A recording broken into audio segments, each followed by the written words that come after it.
तो आज तक पर हमारे सारे दर्शकों का स्वागत है और बिहार के सियासी रण में पहले चरण का मतदान हो गया है। आगे लगातार प्रचार चल रहा है।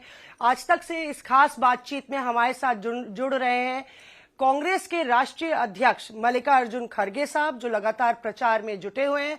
खड़गे साहब, बहुत बहुत स्वागत है आज तक पर। तमाम दर्शक भी जानना चाहते हैं, महागठबंधन बनाम एनडीए की इस लड़ाई में जो पहले चरण का चुनाव हुआ है, उसमें क्या आपको लगता है कि कहां पे आप लोग प्लेस्ड हैं, क्या पोजीशन है? क्योंकि उस तरफ से प्रधानमंत्री नरेंद्र मोदी ये दावा कर रहे हैं कि एनडीए की बहार है, पहले चरण के चुनाव में एनडीए जो है वो मजबूती से खड़ी हुई। देखो, हर लीडर ऐसा ही कहता है और उसमें तो मोदी जी प्राइम मिनिस्टर होके ऐसी बातें करते हैं। कोई प्राइम मिनिस्टर ऐसा बाहर आकर खुलकर हमने ये कर रहे हैं, इतने आ रहे हैं, ये जो बातें वो करते हैं वो तो बहुत से लोगों को पसंद नहीं आता। लेकिन ये टक्कर है, कांटे की टक्कर है और इस बार हम बड़े मजबूती के साथ 131 सीट लड़े हैं और अब जो सेकेंड फेज के भी हैं 112 वो भी हम लड़ रहे हैं। और हमको ग्राउंड रिपोर्ट ये आ रहा है कि कांग्रेस और गठबंधन, आरजेडी, कांग्रेस, वीआईपी, ये सब पार्टियां, जो कुशवाहा, सभी पार्टियां मिलके जो हमारा गठबंधन हुआ है, ये मजबूत गठबंधन आज हुआ है और एक दूसरे को मदद करने की जो मंशा है, तैयारी है, वो मजबूती के साथ कर रहे हैं। मैं भी 3-4 मीटिंग अटेंड किया तो मेरे को ऐसा महसूस हुआ पहली बार सभी लोग मिलके कर रहे हैं। तो इसीलिए वो मोदी जी जो कहते हैं वो हमेशा कहते हैं, वो एग्जॉगरेशन करने में माहिर है। कि आरजेडी के कार्यकर्ता कह रहे हैं कि भैया जो है आएंगे और उसके बाद हम रंगदार बन जाएंगे, राजद के आने से कट्टा चलेगा, इस तरह की बात उन्होंने कही है। तो एक तरह से जो जंगल राज की बात है उसको एक तरीके से मुख्य मुद्दा बनाया है पीएम ने। कब नहीं बनाया उन्होंने? जंगल राज की बात उन्होंने पार्लियामेंट इलेक्शन में भी कहा, पहले इलेक्शन में भी कहा, जब नीतीश ने हमारे साथ लड़ा उस वक्त भी कहा, इससे पहले भी कहा और यहाँ तक इसी मोदी ने ये कहा था कि ये 2023 में शायद 2023 में उन्होंने ये कहा था कि नीतीश कुमार बिगड़ा हुआ बच्चा है बोले थे और वो उनको कभी पॉलिटिक्स करने नहीं आता, तो उन्होंने क्रिटिसाइज किए। शाह ने कहा कि बीजेपी के दरवाजे नीतीश के लिए अब बंद है। ये सारी चीज़ें उन्होंने बोलकर आज उनको ठीक बोल रहे हैं। और मोदी जी पहले हमेशा एग्जॉगरेशन करने का उनका स्वभाव है। जब हमारी पार्लियामेंट इलेक्शन थी 400 पार बोले, कितने आए? गवर्नमेंट ही नहीं आई उनकी खुद की, तो दूसरों के साथ वो खड़ा होके उनको गवर्नमेंट करना पड़ा।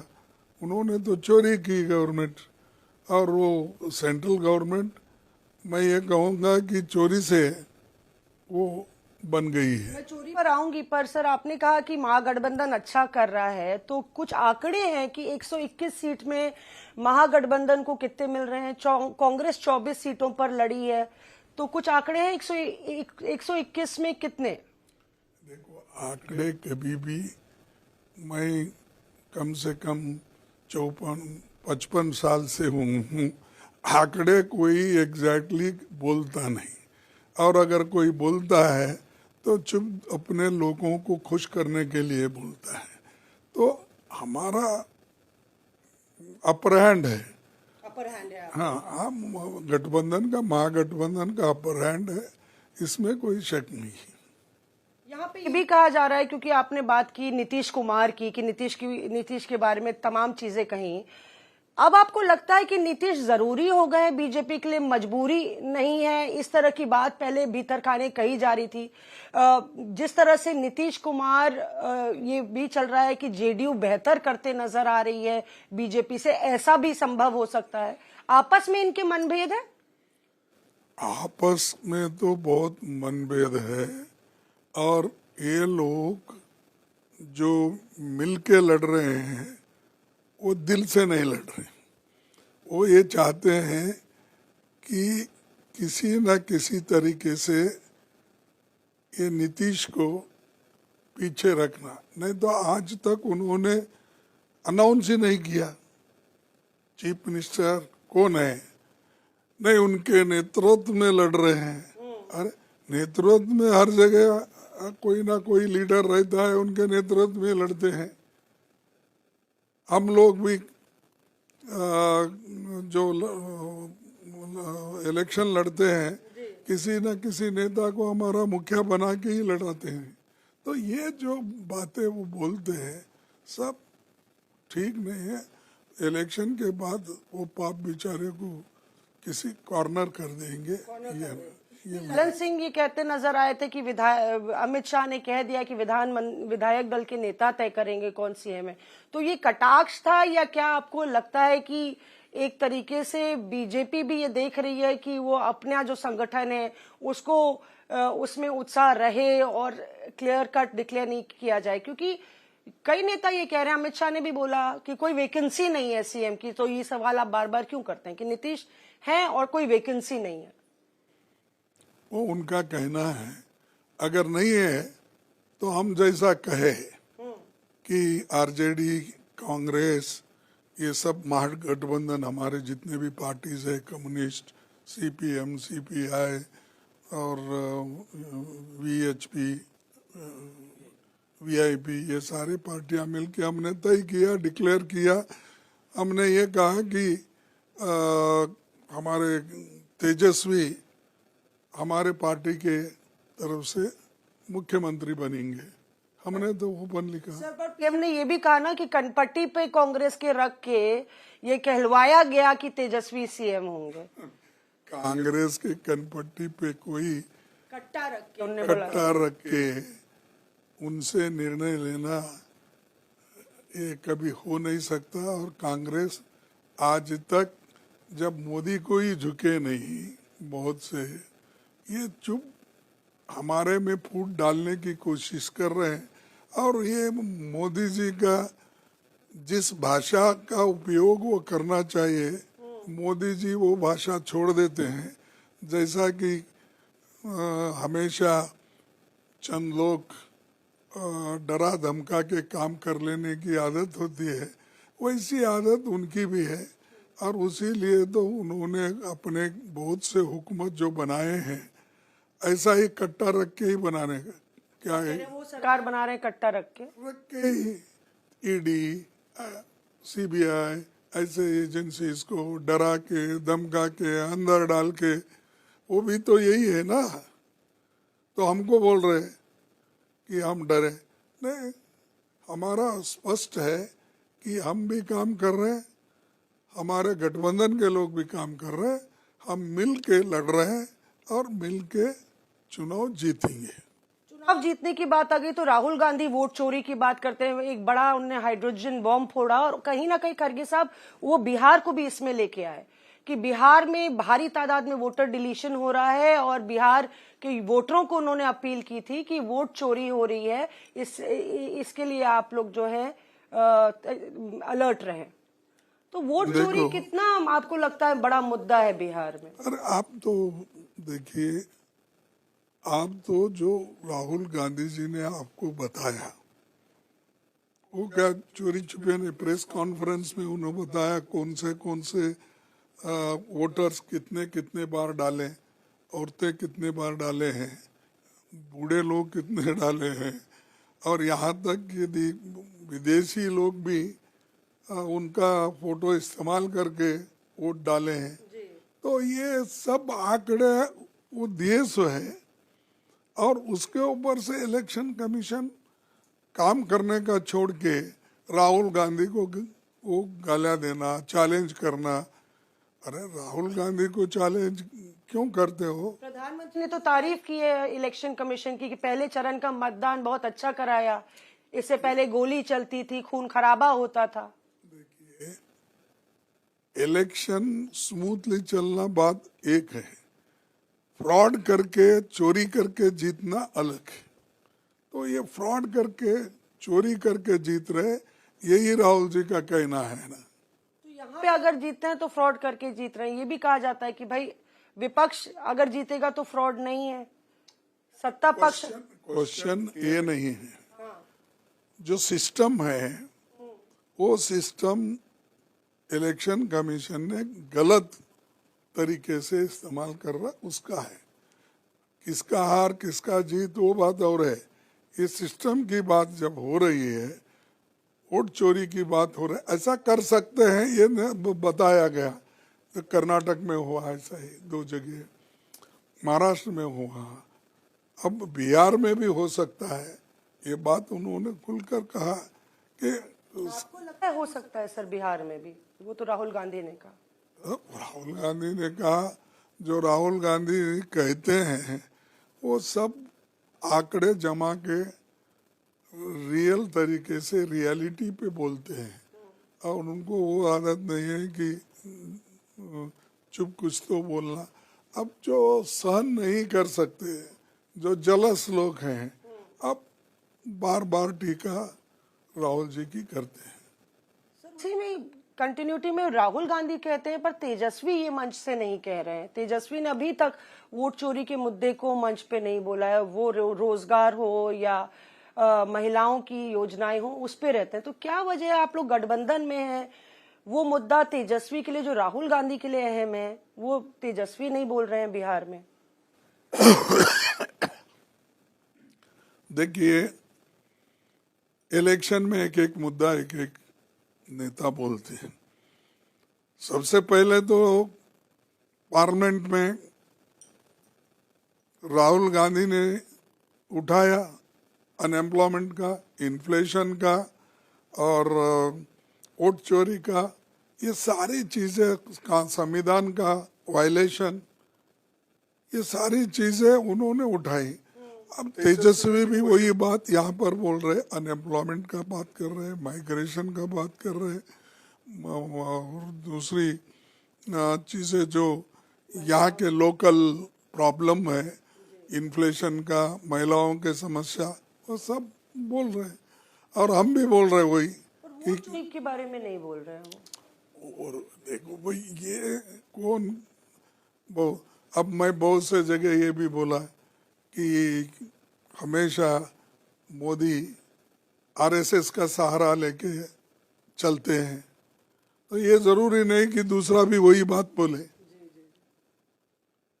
तो ये चीजें हैं स्पीच में जो कहा, लेकिन हमारा मैनिफेस्टो कॉमन है ना, तो वो मैनिफेस्टो पे चलेंगे सभी। सर एक बात तबका ईबीसी का है, महादलित वोटर्स का, और कहा जा रहा है कि नीतीश के साथ वो वोटर्स जो है, मतलब पिछले चुनावों में लगातार उन्होंने ये सेगमेंट क्रिएट किया। क्या आपको लगता है कि जो अति पिछड़ा वर्ग है वो महागठबंधन की ओर कुछ चिटक के आएगा, या कांग्रेस की ओर देख रहा है? आप लोग 2024 के चुनाव से संविधान बचाओ की बात कर रहे हैं, लेकिन बिहार में क्या वो सिक्का चल पा रहा है? क्योंकि अभी भी कहा जा रहा है वो नीतीश के साथ इंटैक्ट है और वही हार जीत भी तय करते हैं एक बड़े स्तर तक। देखिए, ये उनका कहना है कि मैं कुछ किया हूं, वो लोग मेरे साथ रहेंगे। डेमोक्रेसी में ऐसा नहीं होता। हमने बहुत से सहूलतें दी, फूड सिक्योरिटी दिए, मनरेगा प्रोग्राम दिए और राइट टू एजुकेशन दिए, आरटीआई एक्ट दिए, हेल्थ योजना दिए। लोग हमको वोट डाले क्योंकि आपके अपप्रचार से भी कभी कभी वोट अलग होता है। और ये ऐसा है कि जो उनके दिल में है किसी न किसी ढंग से महिलाएं इकोनॉमिकली बहुत ही पिछड़े हुए लोग मेरे साथ हैं, ये उनकी कल्पना है। लोग संविधान के साथ हैं।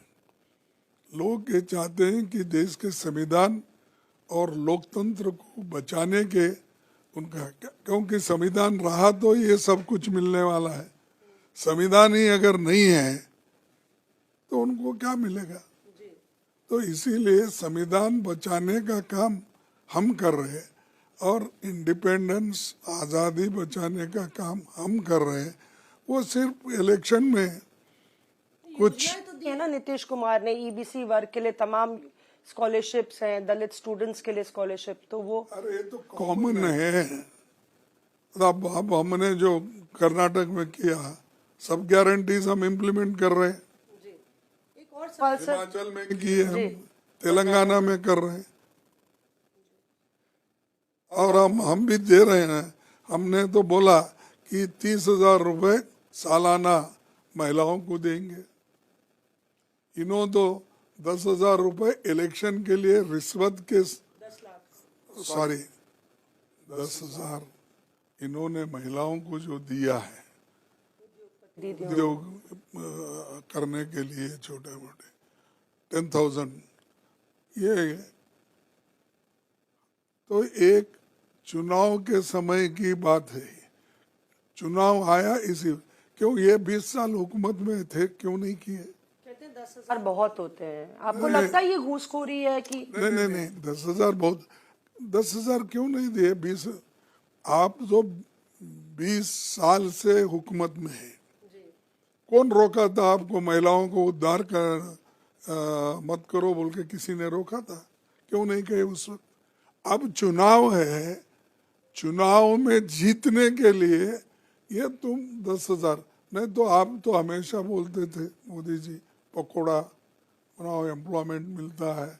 और अब आजकल रील बना के छोड़ो, क्या है कुछ बोलते ना, वो रील देखो बनाओ, लोग देखते हैं, एम्प्लॉयमेंट मिलता, ऐसी चीज बोलने वाले हैं। ये महिला भी होशियार है। महिला को स्वाभिमान से पैसे कमाना है, ऐसे नहीं छोटे मोटे काम लेकर संविधान को कुचलने वालों के हाथ में वो देना नहीं चाहते। ऐसा लग रहा है, मतलब कहा जा रहा है कि महागठबंधन सकपकाए हुआ था, इसलिए तेजस्वी ने लास्ट मोमेंट ऐलान किया कि 30,000 रुपए वो भी 14 नवंबर तक महिलाओं के खाते में डाल देंगे, क्योंकि महिला वोट बैंक जो है वो ये गेम चेंजर है, ये 10,000 वाला जो पैतरा है। देखो, हमारा मैनिफेस्टो है, हमारे मैनिफेस्टो में हम ये कहा, जैसा कि हम दूसरे स्टेट में भी किया है, तो हम गठबंधन का मैनिफेस्टो है और गठबंधन के मैनिफेस्टो में वो बोल रहे हैं। सर, दूसरे चरण का चुनाव होने वाला है, सीमांचल, चंपारण, इन सब इलाकों में अब प्रचार चलेगा। एक तरफ देखें तो केंद्रीय मंत्री ही बोलते हैं कि बुर्का उठा के देखना ही पड़ेगा अगर शरारत होती है। 2024 के भी चुनाव में हम लोग ने देखा था कि किस तरह से प्रधानमंत्री नरेंद्र मोदी के भी कुछ ऐसे बयान आए थे कि कपड़ों से पहचाना जाएगा। अभी गिरिराज सिंह इस तरह की बात करते हैं कि बुर्का उठा के देखना पड़ेगा। आपको क्या मायने लगते हैं कि क्या इसके क्या मतलब है? क्या ये ध्रुवीकरण की कोशिश है? देखो, एक ऐसे भद्दे शब्द बोलना एक केंद्र मिनिस्टर को शोभा नहीं देता।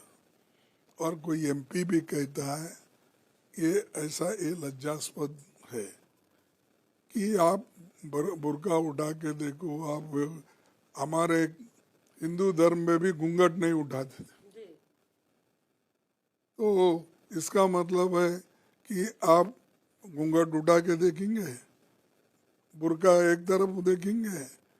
बहुत से ऐसे लोग हैं कि वो अपने घर में बुरखे में रहते हैं हिंदू भी। तो ये ऐसा कहना, लोगों को उचकाना